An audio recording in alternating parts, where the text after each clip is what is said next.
السلام علیکم ناظرین، پروگرام دو ٹوک کے ساتھ میں ہوں آپ کی ہوسٹ شمائلہ نواز۔ ناظرین، آج بڑا ہنگامہ خیز دن رہا اور پارلیمنٹ میں پارلیمنٹ کا جو اجلاس تھا، مشترکہ اجلاس تھا، اس میں ٹھیک ٹھاک ہنگامہ ہوا ہے، شور و غل رہا ہے، احتجاج کیا گیا۔ پہلے پارلیمانی سال کے آغاز پر پارلیمنٹ کا جو مشترکہ اجلاس تھا وہ شور شرابے اور نعرے بازی کی نظر ہو گیا۔ صدر زرداری نے اپنے خطاب میں 23 منٹ کا خطاب تھا اور اپنے خطاب میں یہ کہا کہ وقت اب کچھ کم رہ گیا۔ کیا مطلب تھا؟ کس کا وقت کم رہ گیا؟ کس بارے میں انہوں نے فرمایا؟ اس پر ضرور بات کریں گے۔ جبکہ حافظ نعیم الرحمان صاحب نے جماعت اسلامی پاکستان کے امیر کے عہدے کا حلف اٹھا لیا ہے۔ کیا مثبت تبدیلی وہ لے کر آئیں گے جماعت اسلامی میں، اس کو بھی ہم ضرور ڈسکس کریں گے۔ جبکہ صوبائی حکومتیں روٹی کی قیمتوں کے کم کرنے کا بڑا شور و غل ہم سن رہے ہیں اور سوشل میڈیا پہ تو ایک طوفان مچا ہوا ہے۔ نان بھائیوں نے ہڑتال کر دی ہے اور ان کا یہ کہنا تھا کہ ہم آٹا مہنگا لے کے ہم کیسے روٹی سستی دے سکتے ہیں۔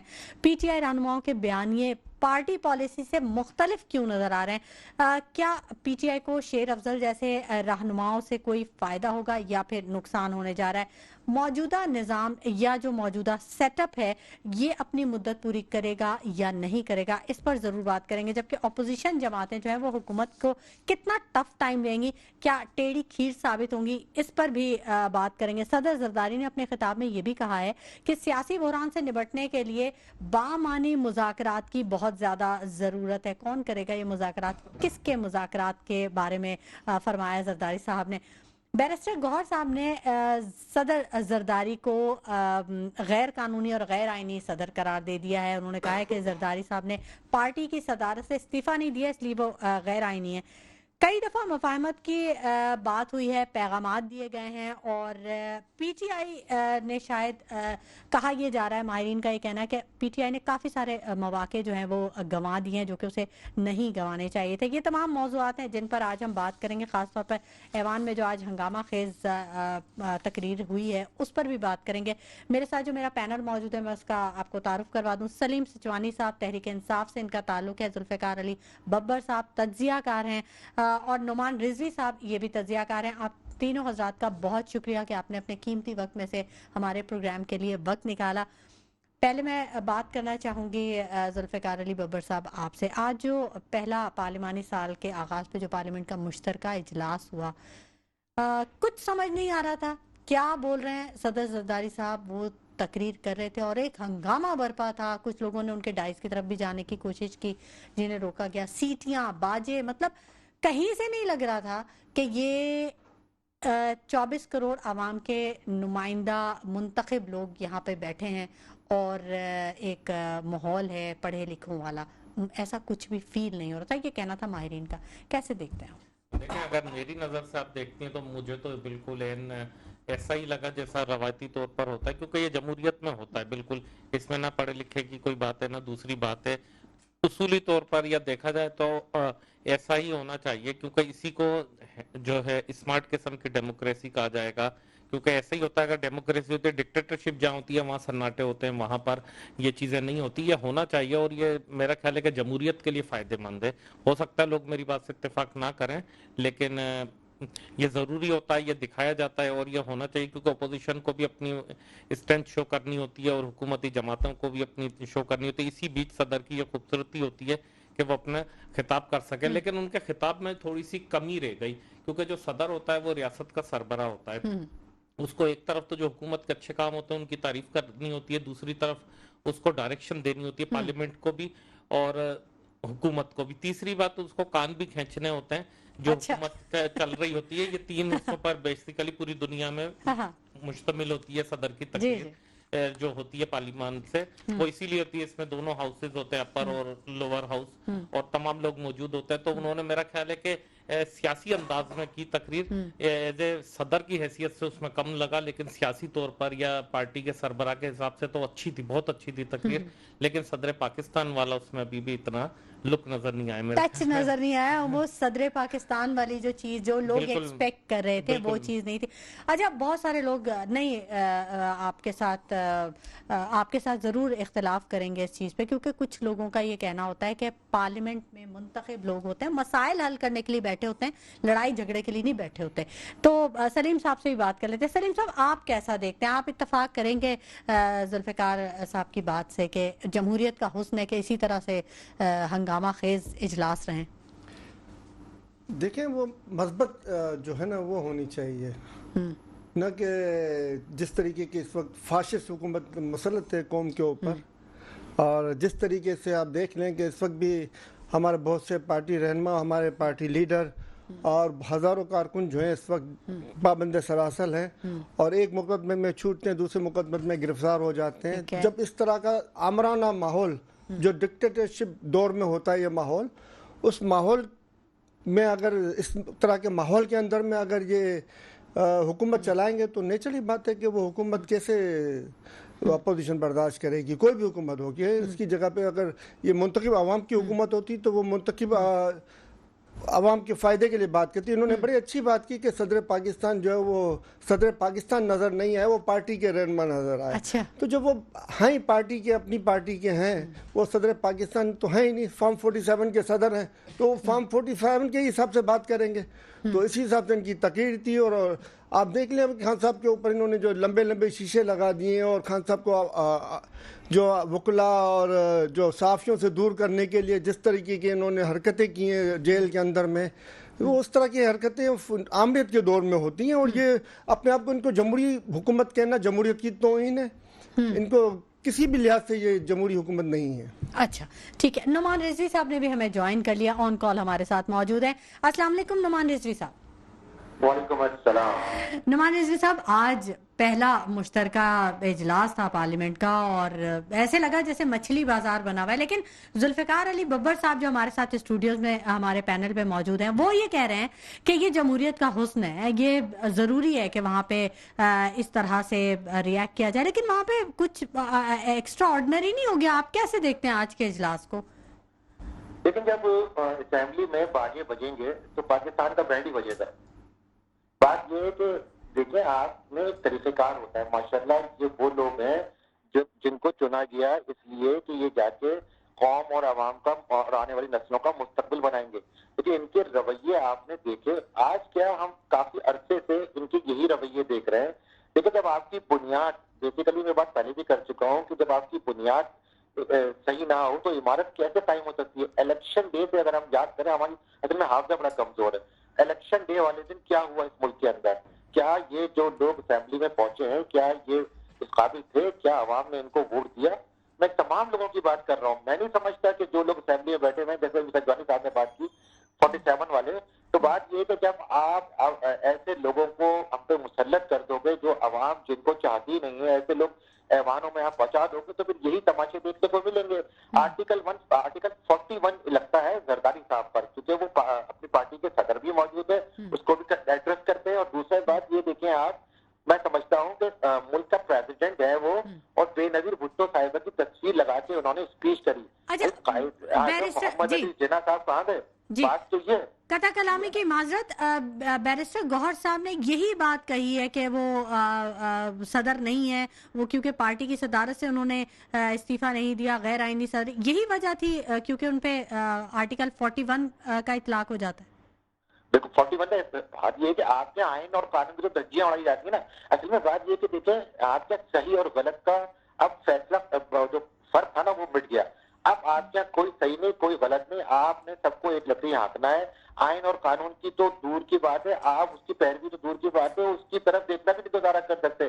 اگر آپ ان پارلیمنٹ کو, جتنے پارلیمنٹ میں پہنچے ہوئے ہیں, ان سے پوچھ لو آئین اور قانون کیا کہتا ہے, تو یقین جانیے ان کے پاس کوئی جواب نہ ہوگا, کیونکہ ان کا مزاج ہی نہیں ہے. بات یہ ہے کہ شور شرابہ تماشا لگانا ایوان اپنے اسمبلی میں, قومی اسمبلی جیسی جگہ پر, یہ کس کو کیا پیغام دینا چاہ رہے ہیں, دنیا کو کیا میسج دینا چاہ رہے ہیں. بات یہ ہے کہ آپ کیا, آپ لیجسلیشن تو کچھ ہے ہی نہیں, کرنا کرانا آپ نے کچھ ہے ہی نہیں. اس کی وجہ یہی ہے کہ میں آپ سے وہی بات کر رہا ہوں کہ دیکھیں ایسے لوگوں کو آپ لے کے آ جائیں گے جو آپ جو اپنے گھر مطلب جن کو ووٹ پڑا ہی نہیں ہے, ان کو آپ زبردستی اسمبلی میں پہنچائیں گے, تو پھر یہ تماشے تو آپ کو دیکھنے کو ملیں گے. کیوں نہیں ملیں گے؟ بات یہ ہے کہ آپ کے یہاں, اور ہم کب سے یہ 75 سالوں سے یہ بات دیکھ رہے ہیں کہ جو لوگ اسمبلی میں جانے سے پہلے جو بیانیہ ہوتا ہے ان کا, اور الیکشن جب وہ حکومت میں جاتے ہیں تو فوری طور پر ان کا بیانیہ چینج ہو جاتا ہے. آپ یقین جانیں جو بیانیہ اگر وہ الیکشن سے پہلے رکھتے ہیں، اگر وہ بیانیہ حکومت میں آنے کے بعد رکھیں اور اس پہ قائم و دائم رہیں، تو میں سمجھتا ہوں کہ آپ کے مسائل خود بخود حل ہو جائیں گے. لیکن کیونکہ آپ کو سیاسی پارٹیوں کو اس پوزیشن پہ لایا جاتا ہے کہ وہ کمپرومائزنگ پہ آ جاتے ہیں. اچھا، جب کمپرومائزنگ پہ آتے ہیں اور ان کی شرائط آپ کو ماننا پڑتی ہے کیونکہ آپ کی پوزیشن ہوتی ہی نہیں، ایسے لوگوں کو لایا جاتا ہے کہ جو ایوان میں قابل ہی نہیں ہوتے، ان کو لایا جاتا ہے اور پھر ان کو اپنی شرائط کے مطابق چلایا جاتا ہے. جب آپ کسی اور کی شرائط کے مطابق چلو گے تو پھر لیجسلیشن اور قوم اور عوام کی بھلائی تو پھر ایک طرف بڑھ گئی. اچھا، ایک تو یہ الفاظ جو ہے یہ کچھ ایسے ہو جاتے ہیں، سوشل میڈیا نے بہت زیادہ چیزوں کو مطلب آپ دیکھیں نا کمپلیکیٹڈ کر دیا شاید. کہاں کھڑے آپ ہماری قومی اسمبلی 5 بجے، ٹھیک ہے، آپ بتائیے. ٹھیک ہے نعمان رضوی صاحب. اچھا ذوالفقار صاحب، مجھے یہ بتائیے گا کہ صدر زرداری صاحب نے جو اپنے خطاب میں یہ کہہ دیا کہ وقت کم رہ گیا، اس سے کیا مطلب انہوں نے اور بھی بہت ساری باتیں کہی، لیکن ان کا جو یہ جملہ تھا خاص طور پہ کہ وقت کم رہ گیا، کس کے لیے وقت کم رہ گیا؟ کیا کرنا چاہ رہے ہیں کہ جس میں وقت کی کمی کا سامنا ہو گیا؟ میرا خیال ہے کہ وقت کم رہ گیا، وہ اس کو کہنا چاہ رہے ہیں کہ وہ اپنی حکومت بنانا چاہ رہے تھے اور بلاول بھٹو کو وزیر اعظم بنانے کی ان کی خواہش بھی تھی اور کوشش بھی تھی. صرف خواہش ہونا تو چلے کوئی اتنی بڑی بات نہیں ہوتی، لیکن کوشش بھی تھی اور ابھی بھی کہیں نہ کہیں شاید جاری ہے. تو وہ بہت سے لوگوں کو یہ کہنا چاہ رہے تھے کہ اب وقت کم ہے، جو کرنا ہے آپ کر لیں. اسی وجہ سے وہ کابینہ میں شریک نہیں ہوئے. آپ کو یاد ہوگا، نہیں تو زرداری صاحب جب 2008 سے 13 کا دور تھا تو پنجاب کابینہ سے نکل نہیں رہے تھے جب تک وزیر اعلیٰ نے ان کے وزیروں کو نہیں کہا. اسی طرح وہ اس کابینہ میں بھی جو پی ڈی ایم کی تھی گزشتہ کابینہ، اس میں بھی وہ بڑے شوق سے داخل ہوئے اور اس میں بڑے شوق سے رہے. تو زرداری صاحب کا جو انداز ہے وہ ہمیشہ پاور میں رہنے کو وہ ترجیح دیتے ہیں، لیکن یہ پہلی گورنمنٹ آئی ہے کہ جس میں وہ پاور میں نہیں آئے. شاید میرا خیال ہے کہ وہ کوشش کر رہے تھے کہ وہ ڈائریکٹلی لیڈ کریں اس ساری سچویشن کو، اور وہ ابھی بھی کہیں نہ کہیں اس کوشش میں. اچھا، کہا یہی جا رہا ہے کہ انہوں نے شور شرابے سے تنگ آ کے ڈیبیٹ بھی مختصر کر دی ہے، ایسا بھی ہوا ہے؟ کچھ ایسا فیل ہوا تھا آپ کو؟ ایسا تو میرا خیال ہے کہ اتنا نہیں ہوا. اچھا، لیکن یہ کہ وہ جو بات ہے، میرا خیال ہے کہ مجھے اس میں وہ چیز نظر زیادہ آئی کہ وہ اس چیز کو کہنا چاہ رہے ہیں کہ بھائی دیکھیں اب کم وقت رہ گیا، جو کرنے معاملہ جلدی کر لیں ورنہ پھر ہماری ٹرن آ جائے گی. اچھا سلیم صاحب، یہ جو پی ٹی آئی کے جو آپ کے رہنما، یہ بیانات کا کیا سلسلہ چل پڑتا ہے؟ اچانک سے ساری چیزیں سموتھ چل رہی ہوتی، اچانک ہی کوئی ایک شیر افضل صاحب کا بیان آ گیا اور وہ پھر ایک دوسرے کی وہ تردید اور تائید، یہ سب چیزیں شروع ہو جاتی ہیں. تو یہ جو بیانات کا سلسلہ ہے، یہ پارٹی پالیسی کو سامنے رکھ کے کیوں نہیں دیا جاتا؟ یہ اتنا مختلف کیوں، یہ ڈائریکشن اتنی الگ کیوں چلی جاتی؟ کیا وجہ ہے اس کی؟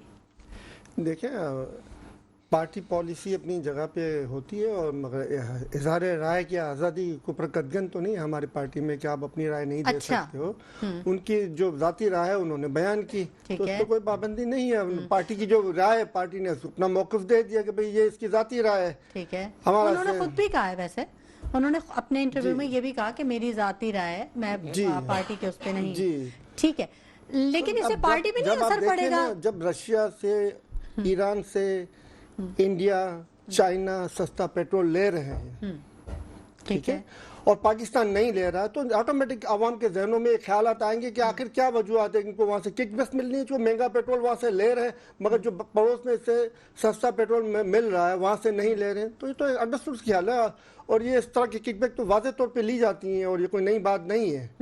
تو جب کسی کے مفادات کے اوپر ضرب آتی ہے تو وہ انوالو بھی ہو جاتے ہیں. اس پہ میں زیادہ تبصرہ نہیں کر سکتا، مگر ککس بیکس تو ہیں اس کے اندر پیٹرولیم کی مد میں، جس کے فوائد اٹھا کے پیٹرولیم کی ایک امپورٹ کو جو ہے زیادہ سے زیادہ کیا گیا. اسی وجہ سے جنریٹر لگائے گئے، اسی وجہ سے جو ہے پیٹرولیم کے ڈیزل سے چلنے والے جنریٹر لگائے گئے، اور جو $5 ارب کی پیٹرولیم کی امپورٹ تھی اس کو $30 ارب تک لے جائے گا. IMF کی طرف سے کہہ دیا گیا کہ جی مہنگائی اب کم ہونے والی ہے، رپورٹ جاری کر دی گئی اور آؤٹ لک رپورٹ جو جاری کی گئی ہے، اور بے روزگاری ختم ہو رہی ہے. تو کہیں پہ نظر آ رہی ہے آپ کو ابھی پھر نیا قرضہ ملنے والا ہے تو کچھ بہتری آ سکے گی ملک میں؟ دیکھیں، بہتری تو آنی چاہیے مگر آپ کو بہتری آتی ہوئی نظر نہیں آ رہی ہے. IMF سے بہتری آئے گی تو یہ ممکن نہیں ہے. بہتری آئے گی جب آپ اپنے آپ کو ڈیولپ کرو گے. اب آپ اپنی زراعت کو ڈیولپ کریں گے، ہم اپنی انڈسٹریز کو ڈیولپ کریں گے تو بہتری آئے گی، اور یہ ہوتا ہوا نظر نہیں آ رہا. بلکہ آپ سامنے دیکھ لیں، ابھی آپ کے سامنے گندم کی اتنی بے مثال فصل ہوئی ہے اور کسان بیچارے در بدر ہیں کہ سوچ رہے ہیں کہ اگلے سال ہم فصل ہی نہ لگائیں. یہ کسان دشمن حکومت ہے, یہ عوامی انڈسٹریز کی دشمن حکومت ہے, یہ قومی جو انڈسٹری ہے ان کی دشمن حکومت ہے, کیونکہ ملٹی نیشنل کمپنیاں ان کو چاہیے جو یہاں پہ آ کے خرچ کریں اور روپے میں کمائیں اور ڈالر میں لے جائیں اور ان کو ککس بیچتے ہیں. تو اس طرح کی حکومت کبھی ملک کے فائدے کی حکومت نہیں ہو سکتی جب تک کہ وہ پاکستانی قوم کا نہ سوچے. آپ دیکھ لیں 3900 روپیز کی جو گندم کی قیمت مقرر کی تھی, آج کسان مجبور ہے 3200 3300 3400 روپے میں. حکومت پنجاب نے اپنے ہاتھ اوپر کر لیے, ان سے نہیں لے رہی ہے, اور اوپر سے وہ تندور والوں پہ دباؤ ڈال رہی ہے کہ آپ سستی روٹی بھیجو. نان بھائیوں نے تو سستی روٹی, ابھی نان بھائیوں کو فیسیلیٹ کریں نا, آپ بجلی سستی کر دیں نان بھائیوں کی, آپ جو ہے ڈیزل سستا کر دیں کسانوں کے لیے, گیس سستی کر دیں, کسانوں کو ڈیزل کی مدد میں سبسڈی دیں, کسانوں کو آپ جو ہے وہ دیگر آلات کی مدد میں سبسڈی دیں, تو وہ گندم کی قیمت وہاں سے آٹومیٹک کم ہوگی, اور وہ عوام کو آٹا سستا دے دیں. آٹا سستا اسی وقت ہو سکتا ہے جب تک ہم اپنے آپ کو ڈیولپ نہ کریں. ہم اپنے آپ کو ڈیولپ کرنے کے لیے تیار نہیں, ہم اپنے آپ کو ڈبو رہے. یہ فارم 47 والوں سے ہم یہ امید کریں گے, کیا ہم فارم 47 والوں سے ہم یہ امید کر سکتے ہیں کہ وہ ملک کی بہتری کے لیے کام کرے؟ وہ عوام کا کیسے سوچیں گے؟ وہ تو ان کا سوچیں گے جو ان کو لائے ہیں, وہ صرف ان کا سوچیں گے جو ان کو لائے ہیں. ان کو پبلک کی کیا ضرورت ہے؟ پبلک نے تو ان کو ووٹ دیے نہیں ہے, تو پبلک کا سوچیں گے بھی نہیں. وہ صرف ان کو لانے والوں کا سوچیں گے, انہیں انٹرنیشنل مافیا اور جو ہماری نیشنل مافیا ان کا سوچیں گے کہ جو ان کو لے کے آئیے. باقی تو وہ عوام کا سوچنے کا سوال ہی پیدا نہیں ہوتا. سلیم صاحب, ابھی تو بڑی باشعور عوام ہے, وہ اس کو بھی تو یہ ساری چیزیں پتہ چلیں گی. لوگ موٹر میں بیچ دیے, ایئرپورٹ بیچ دیے, پورا ملک تو بیچ رہے ہیں یہ, اور بیچ کے گزارا کر رہے ہیں. تو یہ ملک کو بیچنے کے لیے آئے ہیں, عوام کو نچوڑنے کے لیے آئے ہیں. عوام کے مفاد کے لیے کوئی کام آپ کو ہوتا ہوا نظر نہیں آئے گا. عوام کی اکنامی بہتر ہو ایسا کوئی ایک کام آپ کو نظر نہیں آئے گا. نعمان رضوی صاحب, آپ کیا کہتے ہیں؟ صوبائی حکومتیں روٹی کی قیمتیں کم کرنے کے لیے تو سب پہ دباؤ ڈال رہی ہیں, نان بھائیوں پہ, تندور والوں پہ, بیچاروں پہ, لیکن جو فیسلٹیٹ نہیں کر رہی ان کو کچھ. کیوں؟ کیا چیز مینجمنٹ کا فقدان ہے؟ کیا پرابلم آ رہی ہے ان کو؟ دیکھیں شمائلہ, بات یہ ہے کہ اس ملک میں انقلاب کی ضرورت ہے, اور وہ انقلاب وہ لوگ لا سکتے ہیں جو حکومتیں لاتے ہیں. بات یہ ہے کہ یہ جو اتنی بڑی آپ نے قومی جو حکومت بنائی ہے, اور فوج ظفر موج ہے, اور وہ جو ہے ہم پہ بوجھ ہیں. میں سمجھتا ہوں کہ دیکھیں, اگر آپ چند لوگوں کو جو انہوں نے اس ملک کو لوٹا ہے, ابھی بھی پردے کی آپ بات کر رہی ہیں, آ جائے گا تو وہ بھی تقسیم ہو جائے گا, اور کہاں چلا جائے گا پتہ نہیں چلے گا, اور بوجھ عوام پہ آ جائے گا. لیکن ضرورت اس بات کی ہے کہ جب آدمی کے حالات خراب ہوتے ہیں تو ایمرجنسی کی پوزیشن میں آ جاتا ہے. وہ اس ملک کو ایک ایسے انقلاب کی, ایسے ایمرجنسی کی ضرورت ہے کہ فوری طور پر جو ہے یہ جتنی بڑی کابینہ نااہل کابینہ ہے اس کو ختم کیا جائے, اور ایک مستقل بنیاد پر کچھ ایسے لوگوں کو جو واقعی ملک اور قوم کی خدمت کرنا چاہتے ہیں اس کی بنیاد پر آپ وقتی طور پر ایک ایسی حکومت تشکیل دے دیں. اور معاشی طور پر دیکھیں, آپ کے پاس جب پیسہ ہی نہیں ہوگا تو آپ ملک چلائیں گے کیسے؟ ہمارا سب سے بڑا ایشو یہ ہے, ہمارا مسئلہ یہ تو آپ بات کر رہی ہیں کہ سبسڈی دے دو, اس پہ دے دو, یہ بات کر رہے ہیں اس پہ دے دو, آپ کا پیسہ ہے ہی نہیں. آپ کو پہلے طور پر جو یہ ہمارے ملک کے اندر جو اتنی زیادہ معدنیات ہیں, اتنے زیادہ ذخائر ہیں, زرعی ملک ہے, ہمیں اس پہ کام کرنا چاہیے بجائے اس کے کہ ہمیں اپنے اوپر بوجھ لگانا چاہیے ایسے لوگوں کا جو نااہل ہیں. آپ لوگوں کو نااہل, چند لوگوں کو آپ یہاں انقلاب والا نہیں لا سکتے کہ بھائی 25 30 40 50 لوگوں کو آپ پھانسی دے دو. میں مانتا ہوں کیونکہ سب کے مفادات جڑے ہوئے, لیکن کم سے کم آپ ان کو نااہل کر دو, اور حیات نااہل کر دو کہ وہ کسی عدالت میں جو ہے بحال نہ ہو سکے. آپ دیکھیں, ابھی بھی پاکستان کا کچھ لیجیے, ابھی بھی وقت ہے, لیکن ایسا نہ ہو کہ ہاتھ سے نکل جائے معاملات. ہم پڑوس ملک میں دیکھتے ہیں, بنگلہ دیش جیسے ملک میں دیکھ لیں آپ, یا ایون افغانستان آپ کو پتا ہے کہ ایک آرٹیفیشل نہر بنا رہا ہے.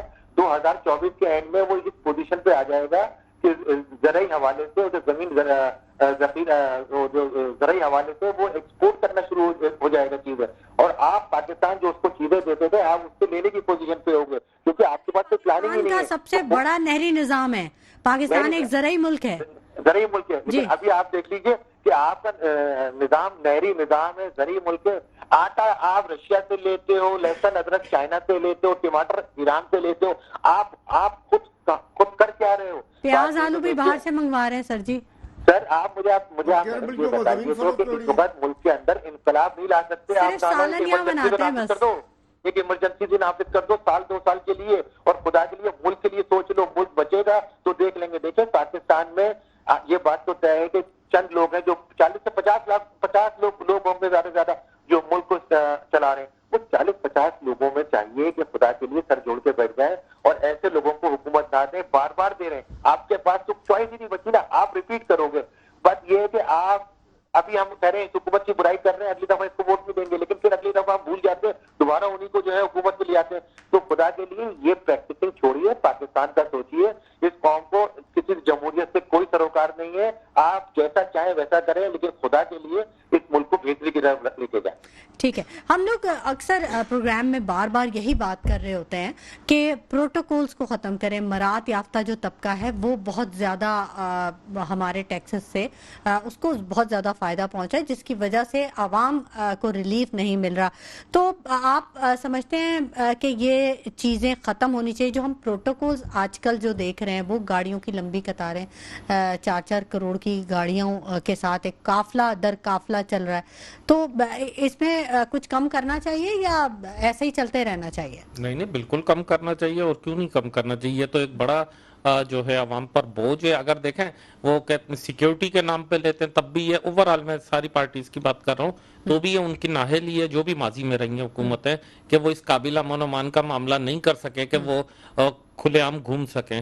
ٹھیک ہے, تو عوام کو جب اس طرح لوٹنے پٹنے کے لیے چھوڑ دیا جاتا ہے اور آپ 500 گاڑیوں کے قافلے لے کر نکلتے ہیں, تو یہ زیادتی ہے, وہ بھی اسی عوام کے پیسے پر, کہ جو خود پیٹ بھر کے کھانا بھی نہ کھا سکے. تو یہ تو بہت بڑی زیادتی ہے اور بہت زیادہ نقصان ہوتا ہے, اور یہ ٹرینڈ چل گیا.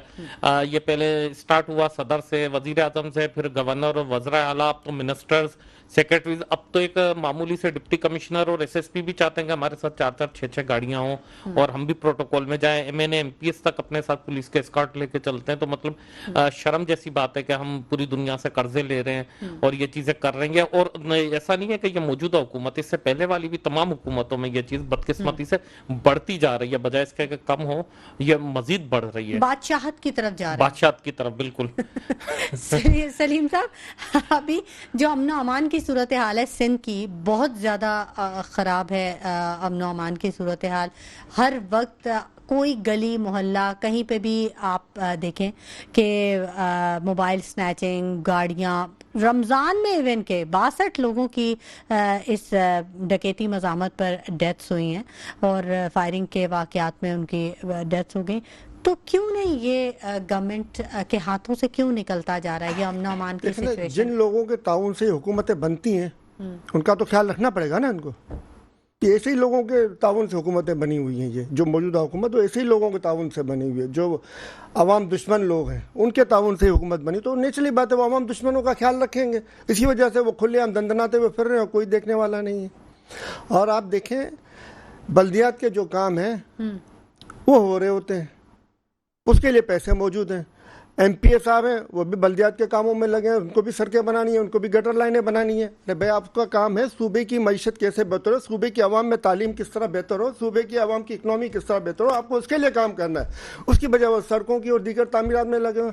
ہمارے ایم این ایس کو دیکھ لیں, وہ بھی اسی چکر میں لگے ہوئے ہیں کہ کہاں سے فنڈ آئے گا, کہاں سڑکیں بنانی ہے, ہم کو یہاں سڑکیں بنانی ہے, یہاں سیوریج کرنا ہے. یہ تمام جو ہے ایم این ایز, یہ تمام ایم پی ایز, یہ تمام سینیٹر اس وقت قوم کے اوپر بوجھ بنے ہوئے ہیں. سلیم صاحب یہ نظام ترقیاتی کام میں تو ہوں گے تبدیلی نا, کی ضرورت ہے, جس میں نظام میں تبدیلی کی ضرورت ہے. اور یہ سسٹم پارلیمانی یہ ملک میں نہیں چل سکتے. یہ میری ذاتی رائے ہے, اس کو میری ذاتی رائے ٹھیک ہے آپ کی ذاتی رائے.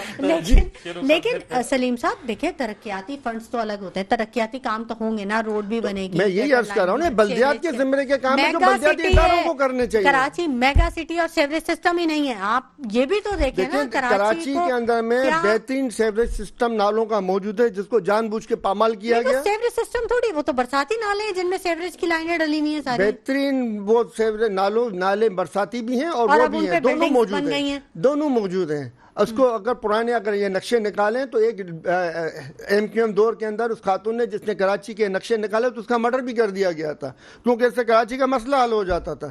اگر آپ دیکھیں اس طرح کے واقعات جس شہر میں ہو رہے ہوں اور برباد کیا جا رہا ہو شہر کو, تو پھر کس طرح آگے بڑھے گا یہ شہر. اور اس کے اوپر کیا کارروائی ہوئی. ابھی نقشے نکالیں آپ پرانے دیکھیں, بہترین سیوریج کا سسٹم کے نقشے موجود ہیں ہمارے پاس, مگر اس کو استعمال میں نہیں لیا جا رہا, بلکہ گٹر لائنیں ڈال کے جو ہے نا.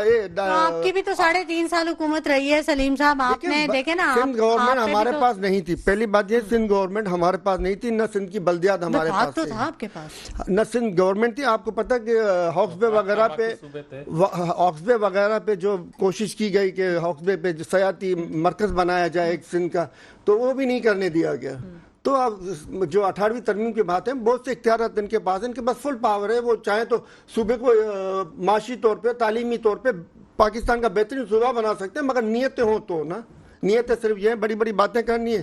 تو اب خیبر پختونخوا اس کا مطلب بن سکتا ہے ویسے. خیبر پختونخوا آپ جائیں, خیبر پختونخوا میں اللہ کی رحمت سے وہ کافی بہترین ہے. ابھی آپ دیکھ لیں کہ جو گاڑیاں وہاں پہ وہاں کی منسٹر نے لی, تو خیبر پختونخوا کی عوام چیخ پڑی, جو پی ٹی آئی کے ورکرز تھے وہ چیخ پڑے کہ یہ گاڑی کینسل ہوئی, اور وہ گاڑی خاتون نے جو لی تھی وہ ان کو کینسل کی گئی اور وہ نہیں لینے دی. اور یہاں پنجاب میں آپ دیکھ لیں, ٹائروں پہ کروڑوں روپے خرچ ہو گئے, گاڑی کے ٹائروں پہ کروڑ روپے خرچ ہو گئے.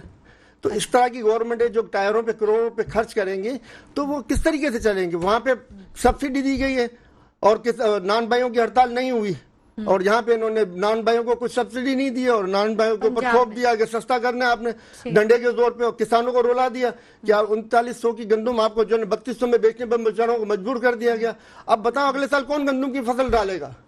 ہوش کے ناخن لیں گورنمنٹ آف پنجاب کو, ہوش کے ناخن لیں. گورنمنٹ آف پنجاب بولتے ہوئے بھی شرم آتی ہے اس کو کہ اس طرح کے کسان دشمن جو پالیسیاں جو بنانے والے ملک دشمن ہیں یہ. اچھا نعمان رضوی صاحب بتائیے گا, یہ جو موجودہ نظام ہے, موجودہ جو سیٹ اپ ہے, یہ اپنی مدت پوری کرے گا یا پھر وہ لڑائیوں والا سلسلہ شروع ہو گیا؟ آج جو پارلیمنٹ کا اجلاس ہوا اور اس کے بعد جو ابھی سلیم صاحب بھی جو انہوں نے سینیریو کھینچا ہے, تو آپ کیسے دیکھتے ہیں اس سیٹ اپ کو؟ ابھی دیکھیے, ہمیں ٹرک کی بتی پہ لگا دیا جاتا ہے کہ اب یہ حکومت بنی ہے, ابھی جناب ہمیں لگا دیا جائے گا اس پہ کہ اب یہ حکومت گر رہی ہے اور جناب ڈیل ہو رہی ہے جو ہے اپوزیشن سے. ہم عوام جو ہے وہ پہلے انتظار کرتی ہے کہ بھائی جب حکومت آئے گی تو کوئی کام ہوگا, کوئی کاروبار زندگی چلے گی, معاملات درست ہوں گے. لیکن جب حکومت آتی ہے تو جناب اس کے بعد جناب یہ والی جو پوزیشن جب آپ ذکر کر رہی ہیں کہ یہ حکومت چل بھی پائے گی کہ نہیں چل پائے گی, اس پہ لگا دیا جاتا ہے عوام کو. اب عوام اگر ان معاملات میں رہ گئی اور یہ سچویشن رہی تو آپ بتائیے کاروبار کیسے چلے گا, لوگ انویسٹمنٹ کیسے کریں گے آپ کے ملک کے اندر جب آپ کی حکومت ہی مضبوط نہیں کھڑی ہے اور آپ کشمکش میں کھڑے ہوئے ہیں کہ یہ حکومت آیا چل پائے گی کہ نہیں چل پائے گی, تو معاملات چلیں گے کیسے زندگی کے. خدا کے لیے ایک میں آپ سے پھر کہہ رہا ہوں کہ دیکھیں اس ملک کو بچا لو, اس ملک میں بہت پوٹینشیل ہے, بڑے معاملات ہیں. اس ملک کے لیے کچھ لوگوں کی اگر قربانی دینی پڑے, وہ بھی نااہل لوگوں کی, اور ان لوگوں کی جو نہ ہے اس ملک کو لوٹا ہے, تو یقین کریں دے دیے, اور لوگوں کے لیے اس کو عبرت کا نشان بتا دیں کہ دیکھو اگر اس ملک کے ساتھ غداری کرو گے یا اس ملک کو لوٹو گے تو یہ انجام ہوگا. ورنہ یہ سلسلہ چلتا رہے گا, یہ سلسلہ شمائلہ رکنے والا نہیں ہے اس ملک کا. اور ہم اور آپ اسی طرح یہاں بیٹھ کے باتیں کرتے رہیں گے کہ یہ حکومت اب چلے گی کہ تب گری, اب گری کہ تب گری. بھائی کروڑوں اربوں روپے خرچ ہو کے ایک حکومت فارم ہوتی ہے, اور حکومت فارم ہونے کے بعد ہمیں پتہ چلتا ہے کہ یہ حکومت اس قابل ہی نہیں ہے کہ 5 سال یا 2 سال چل پائے, تو ہم کھڑے کہاں پر ہیں, بھروسہ کس پہ کریں؟ آپ نے درست کہا نعمان رضوی صاحب کہ ہم صرف باتیں ہی کرتے رہیں گے, لیکن ہم کیا کریں؟ دیکھیں ہم ہائی لائٹ کر سکتے ہیں چیزوں کو, مسائل جو ہمیں نظر آ رہے ہیں, ہم اپنے حساب سے اپنے اینڈ سے ہم اپنا کام کر رہے ہیں, بہترین کام کر رہے ہیں کہ ہم ان چیزوں کو ہائی لائٹ کریں. لیکن جو کام کرنے والے ہیں وہی اگر کانوں میں روئی ڈال کے بیٹھے ہوں تو کیا کیا جا سکتا ہے, بتائیں آپ. کو سوچنا چاہیے یہ ایک دوسرے کے خلاف کب تک استعمال ہوں گے.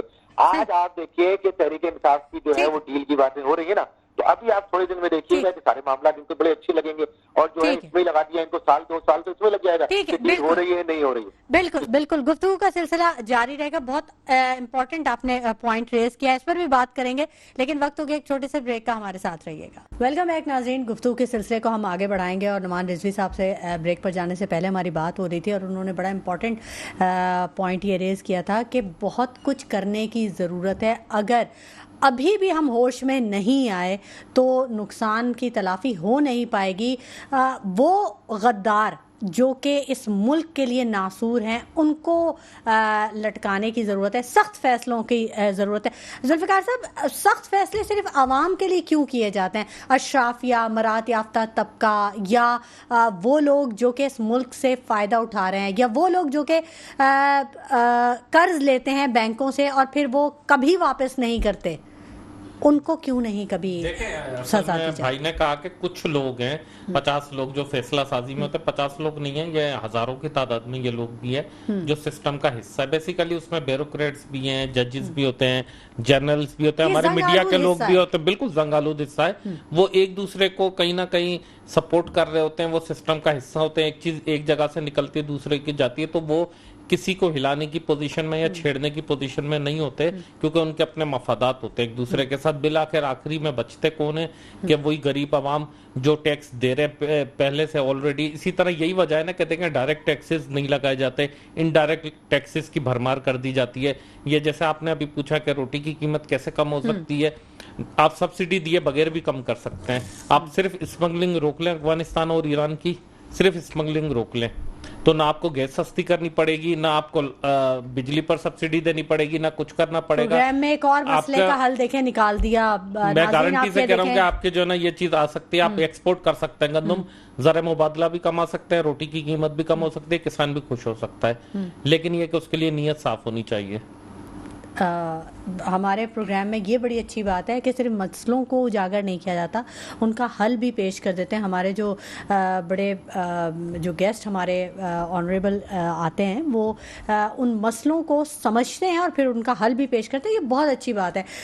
سلیم صاحب, یہ جو ہماری اپوزیشن ہے یہ حکومت کے لیے کوئی چیلنج بن جائے گی, کوئی ٹف ٹائم دے گی, کوئی ٹیڑھی کھیر ثابت ہوگی, یا پھر وہ فرینڈلی اپوزیشن کا رول آ جائے گا؟ میں ان کے مسئلے کے حل کا اور زیادہ بہتر حل, ٹھیک ہے چلیں آپ بھی بہتر حل ضرور ہونا چاہیے, یہ سب سے امپورٹنٹ ہے. دیکھیں ہماری زمین جو ہے وہ ایک بہت ہی اچھی زرعی زمین ہے. اگر آپ اس کو انالائز کریں گے تو ایشیا کی سب سے بہترین زمینوں میں اس کا شمار ہوتا ہوگا, بے شک, مگر فی ایکڑ پیداوار ہر سال اس کی کم ہوتی جا رہی ہے. ابھی ذرا یونیورسٹی کے اسٹوڈنٹس نے اس کا حل نکالا ہے, انہوں نے ہائبرڈ گندم بنا لی ہے اور 1 ایکڑ میں 90 من جو ہے وہ گندم پیدا ہوگی. آج سے 25 سال پہلے ایک بچے نے, انٹر کے ایک بچے نے ایک اتنا سا پلانٹ بنایا تھا اور اس کے اندر 5 کلو واٹ کے اس نے بجلی کا بنایا تھا, تھرمل بھاری پانی سے بننے والا, ہیوی واٹر سے بننے والا, اور وہ بولا ایک ہی دفعہ کا ایکسپینس ہے, اس کے بعد میں فری بجلی بنائے گا.